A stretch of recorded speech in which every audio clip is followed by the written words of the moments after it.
mbokk yi safoo ak di seetaan Yadaake TV International seen série bii di Les Maudits tey dañ leen di may benn épisode waaye dina commencer daw incha allah le 31 juillet fii ci Yadaake TV ak ci RDV incha allah tous les samedis et mercredis fii ci Yadaake TV ak RDV jërëjëf.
Lorsqu'un roi vénère un dieu démoniaque, son royaume ne peut que sombrer dans le chaos maléfique. Le mal, c'est tout ce qu'il faut faire pour vivre à Damalé. La révolte, c'est tout ce qu'il faut éviter pour survivre à Damalé. Il y a deux options, mais l'unique choix reste l'obéissance. Le roi nourrit sa puissance dans la faiblesse de son peuple. Nul n'ose défier son trône, ni les Soulés, ni les Babadou, encore moins les Damalé. Mais contre toute attente, un sang mêlé banni devient un Akamou. Ainsi, du fond des ténèbres, une lueur jaillit d'entre les maudits. Et c'est le début de l'apocalypse.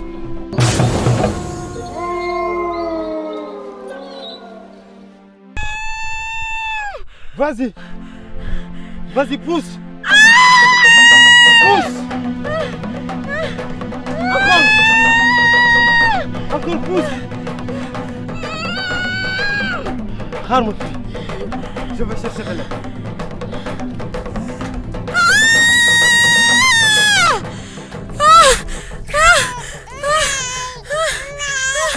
C'est l'élu Deko Barka.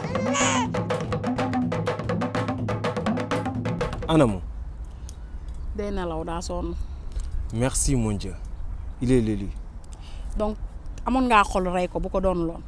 Yàlla yi kenn du leen contredire. Yàq la am joga mooy. li ma déggoon ba may accoucher du ay waxantu li nga xam ne sama doom bi deretu buur pire mooy daw ci yaramam. yaay doomu Jawandin le maître des terres. Ceddo wax na dëgg waxal rabbi na ko rey bu bëggee doon buur. Ndoye Demba est-ce que xam nga lu tax ñu duppee ma sama baay. déedéet. c'est parce que mag ñi xam nañ gaynde du jur muus ma pare lii may def barke n'existera plus.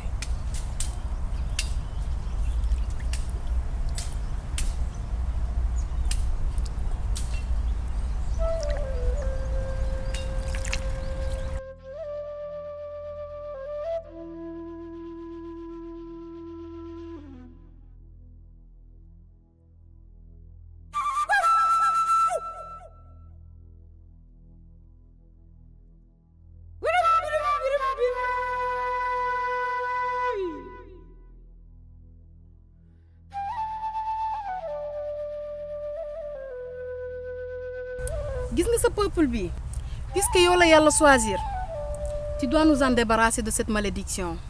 Comment aider un peuple qui ne t'aime pas? Écoute-moi bien mon fils ñeent yi boo ko doonee bari ay noon un dirigeant borom xam-xam ku dëggu ak ku ñàkk mais le seul conseil que je vais te donner ne manque jamais à ton devoir. Je ne vais pas y arriver tout seul. Aie la foi et tu réussiras.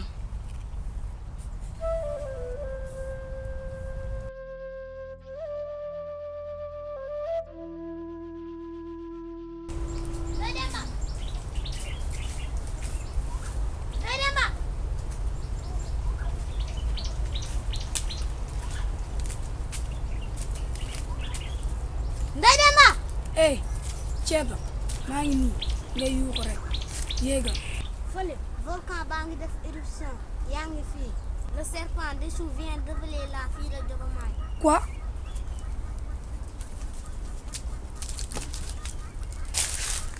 xanaa dafa def pacte ak Essi. Je ne le pense pas. Certain képp ku def pacte ak moom boo ko respecté wul la malédiction frappera à ta porte. Ça, on ne le saura lorsqu'on frappera à la porte de celui qui l'a vécu. Allons-y.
li ñu doon xaar egsi na. Ils sont devenus maintenant des hommes. Vous deux, vous allez nous prouver qui est le digne roi de ce peuple.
Maintenant, le combat est terminé.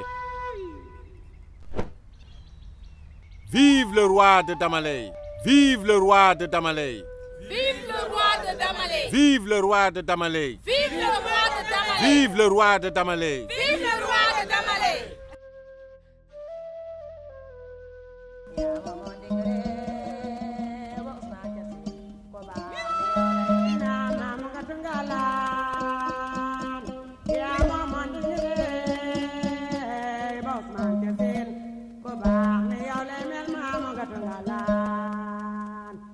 Djaoudine n'a pas gagné dignement ce combat, donc il ne doit pas être le roi. lu tax soxor Mbarka nekk sama buur xaru moo ma ko gënal.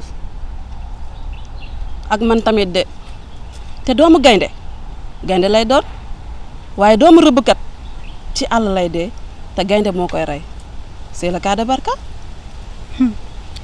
Ce peuple va souffrir ndax yéen de ki ngeen fal yorul sa xolu nit et vous verrez. Un avenir prometteur. Changement ak liberté. Dans vos rêves.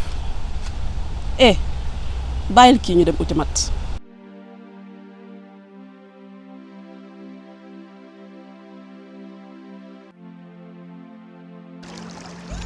Pourquoi viens-tu me déranger, Djaoudine?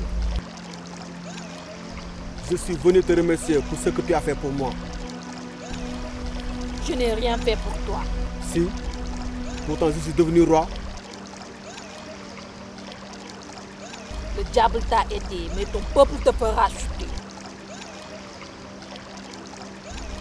Jamais, je ne chuterai jamais, Ekidna. Jamais.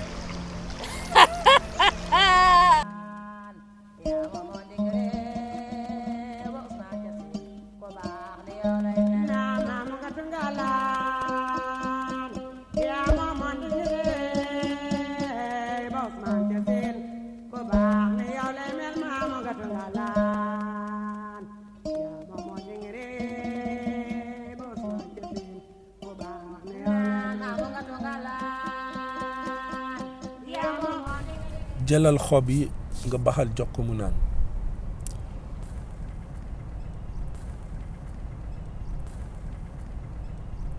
mais man sama fit toogul ci Barka. Barka jàmbaar la du lu tuuti li moo koy yóbbu. sama doom bu dee dinaa won xaj bu bon bi ni maa ko gën a doon cedoo. waaye yaa ma waxoon ne mboose bu njëkk ba doo ci defati dara. S'il s'agit de mon fils, je briserai ce pacte. Désolé. Quelqu'un a déjà pris tes pouvoirs. ani samay pouvoir sa yar kan moo ko jël.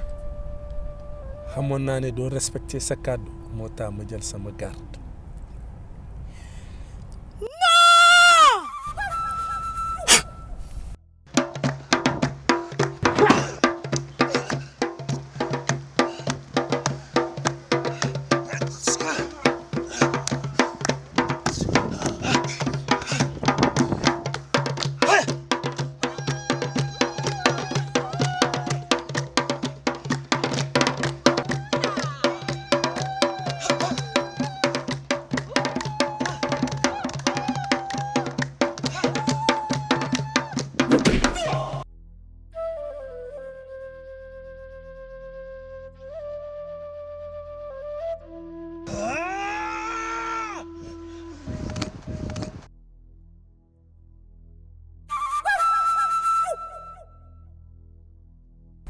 gis nga sa peuple bi puisque yow la yàlla choisir tu dois nous en débarrasser de cette malédiction. Comment aider un peuple qui ne t'aime pas? Écoute-moi bien mon fils ñeent yi boo ko doonee bari ay noon un dirigeant borom xam-xam ku dëggu ak ku ñàkk mais le seul conseil que je vais te donner ne manque jamais à ton devoir. Je ne vais pas y arriver tout seul. Aie la foi et tu réussiras.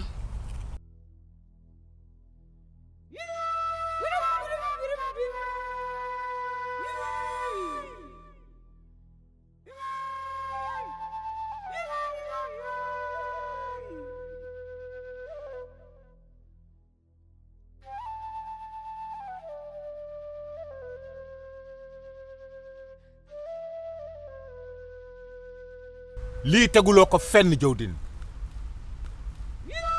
Tu nous as fait perdre du temps alors que tu devrais être là pour prêter serment.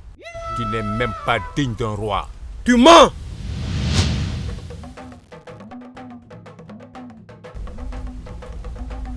Trône bi mu ngi sama ay loxo te nu ma neex laa koy diriger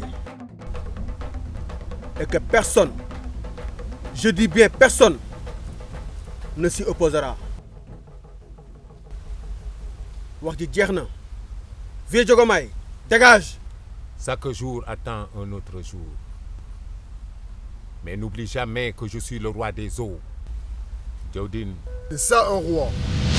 On le reconnaît qu'avec son courage. yaay doomu Diawdine, le maître des terres. Ceddo wax na dëgg waxal rabbi na ko rey bu bëggee doon buur. Ndoye Demba est-ce que xam nga lu tax ñu duppee ma sama baay. déedéet. c'est parce que mag ñi xam nañ gaynde du jur muus ma pare lii may def barke n'existera plus.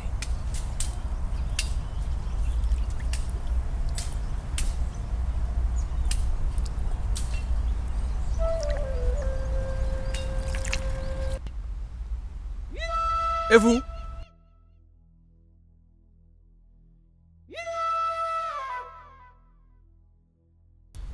soo leen demee ngeen wutal ma ay jàmbaar et je les veux demain.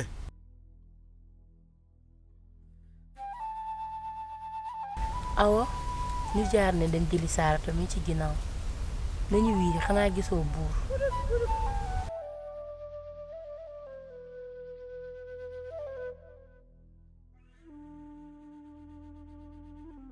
kii du nit de ba mu yuuxoo Diogomaye de dama tiit bay lox Diawdine dof na. Racky, tu avais raison. Le voyage au bout de l'enfer est en cours.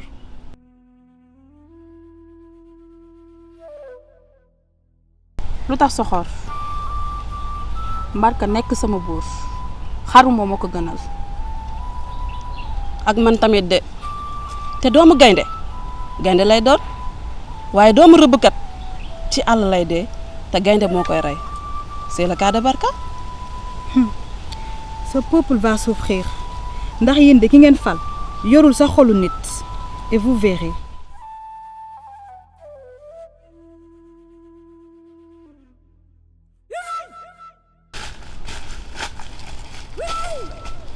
waa kii waxul di. Un ange ne parle qu'une seule fois.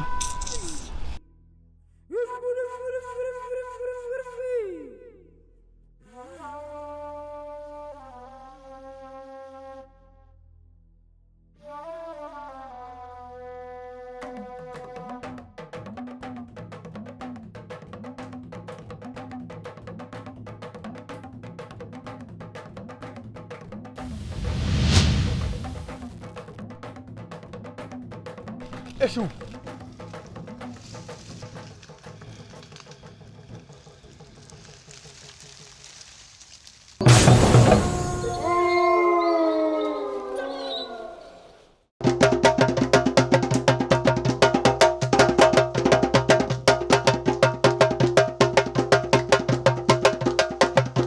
sa doom kenn bañu ko li mu doon lañu bañ c'est un sang mêlé. sama jabar changé na nekkatul sorcière.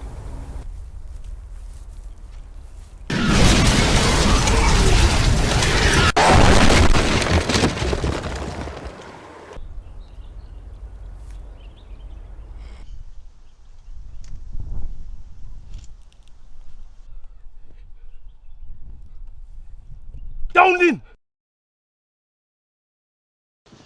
Vive le roi de Damalé! Vive le roi de Damalé! Vive le roi de Damalé!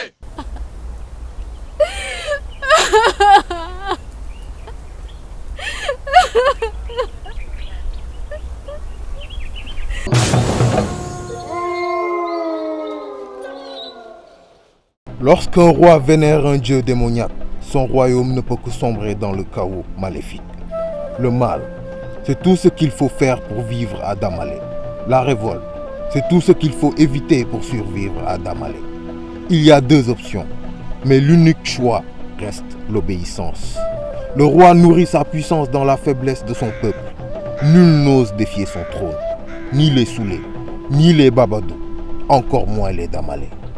Mais contre toute attente, un sang mêlé banni devient un Akamo. Ainsi, du fond des ténèbres, une lueur jaillit d'entre les maudits. Et c'est le début de l'apocalypse.